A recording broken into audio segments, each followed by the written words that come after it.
Shalom, selamat pagi Bapak Ibu Saudara yang dikasih dalam Tuhan. Haleluya. Sukacita bagi saya dapat kembali menyapa setiap umat Tuhan di hari ini dengan berkat-berkat Tuhan, berkat kasih karunia, berkat anugerah, berkat pertolongan, bahkan berkat pemeliharaan Tuhan, dan terlebih berkat keselamatan yang sudah Tuhan Yesus kerjakan di atas kayu salib buat saudara dan saya. Sebelum kita beraktivitas, kita akan sama-sama kembali merenungkan firman Tuhan. Roh Kudus yang menuntun kita pada akhirnya memperlengkapi diri kita untuk kita tetap terus hidup dalam kebenaran yang memerdekakan. Kita berdoa, kita datang sama Tuhan.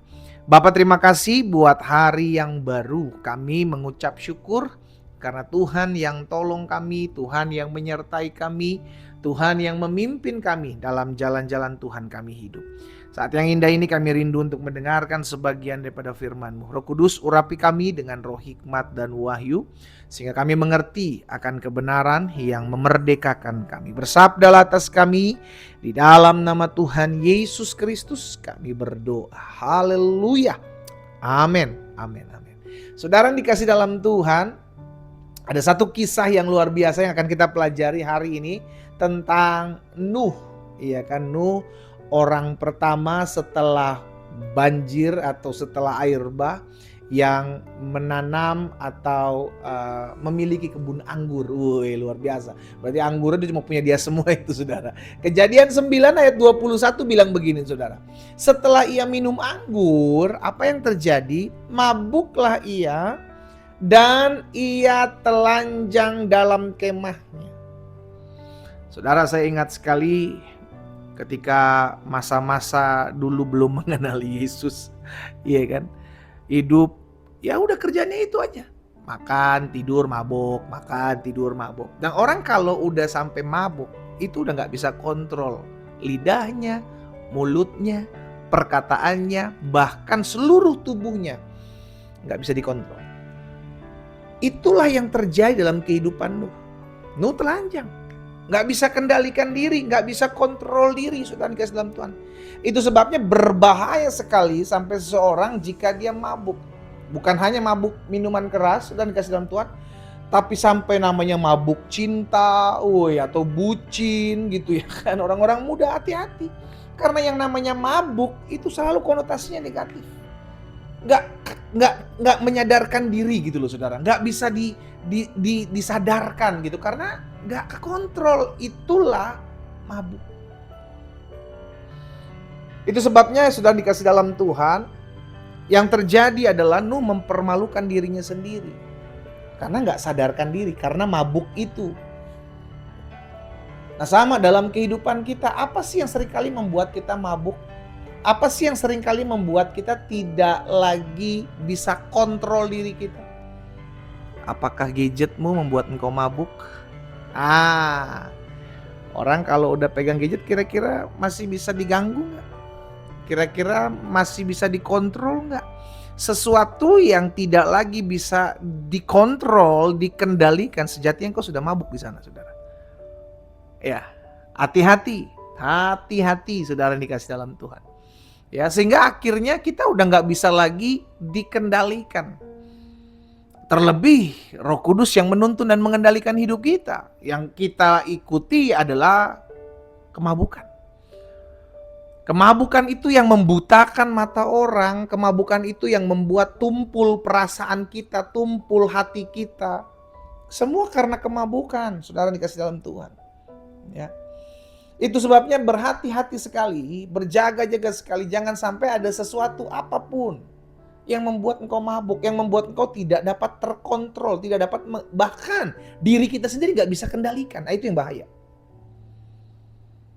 Tidak sedikit orang bilang begini, gimana ya pendeta, saya tuh kayaknya gak bisa kendalikan mulut saya gitu. Mulut saya tuh kayaknya pengen aja ngegosipin orang, pengen aja ngomongin kejelekan orang. Itu tuh engkau sedang mabuk.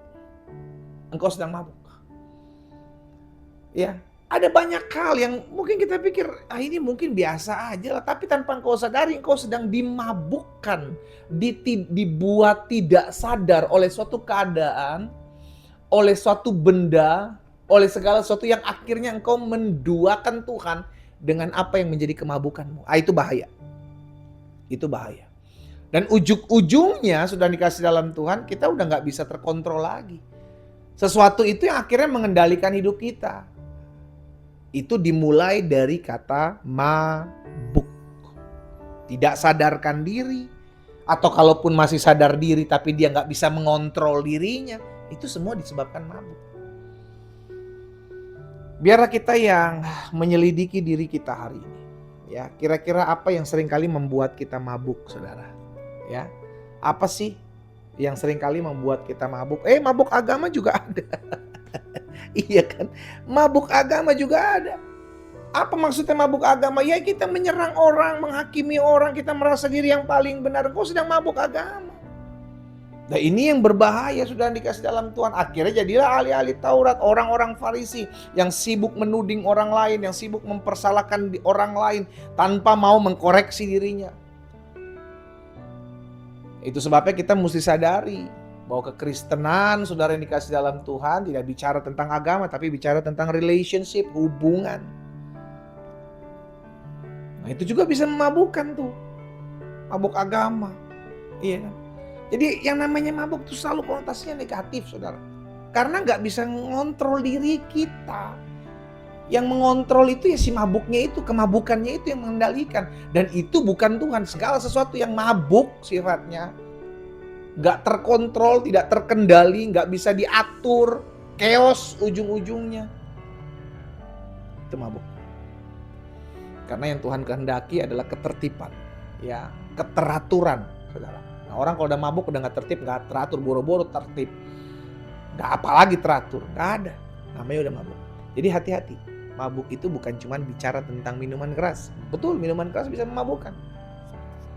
Tapi hal-hal yang lain juga bisa memabukkan. Kita yang selidiki diri kita. Kita kira-kira sekarang sedang dimabuk oleh apa? Yang membuat kita nggak kekontrol, nggak terkendali, liar.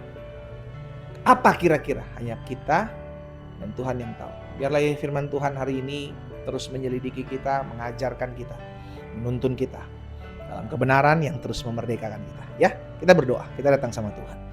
Bapa, terima kasih buat setiap kebenaran firman-Mu. Tuhan yang tolong kami, Tuhan yang mengajarkan kami, Tuhan yang mengartikan kami akan segala sesuatu dari setiap kebenaran firman-Mu. Roh Kudus urapi kami dan tuntun kami, agar kami terus mengalami kemajuan dalam pertumbuhan iman. Kami tidak dikondisi, tidak dikontrol, tidak diatur oleh kemabukan, oleh sesuatu yang membuat kami akhirnya jauh, tidak terkendali dari Tuhan. Biarlah hidup kami dikendalikan oleh Roh Kudus, dikuasai oleh tuntunan dan cinta kasih Tuhan. Hamba berdoa buat umat-Mu dalam aktivitasnya sepanjang hari ini.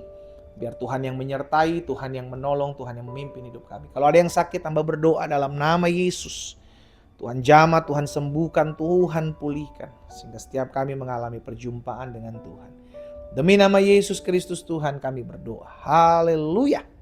Amin. Amin. Kita nikmati kopi kita, saudara. Haleluya. Hati-hati dengan kemabukan, saudara. Ya, Tuhan Yesus memberkati kita.